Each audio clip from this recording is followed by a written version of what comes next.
סיפור אמיתי של מטופלת מהקליניקה. הגיעה אלינו לקליניקה מטופלת מקסימה בת 28. מאמנת כושר, ריבועים בבטן, מתאמנת קבוע וחיה אורח חיים בריא לכל הדעות. היא סיפרה שכאבו לה הרבה מפרקים, צוואר, ידיים, ברכיים, כתפיים, והכל כאב לה כי לטענתה היא מתאמנת הרבה. היא הייתה בטוחה שמבחינה אורתופדית יש לה בעיה. עשינו בדיקה גופנית ולאחר אבחון גילינו שאיזון הסוכר שלה בגוף לא היה כל כך טוב. ואחרי שעברנו על כל הנתונים, היא אמרה במילים האלה: אני מתה על סוכר, אוכלת מלא שוקולד. מכירים את האנשים האלה שאוכלים מה שהם רוצים ולא משמינים?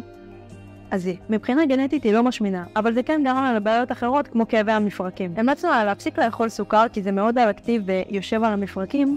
טוב, מושיקו המטפל שלנו המליץ, ואחרי שבועיים שהפחית הסוכר מהתפריט, פחתו לה דרמטית הכאבים. וזה רק בזכות מושיקו שידע איפה ללחוץ, מה לשאול ולמה להתייחס.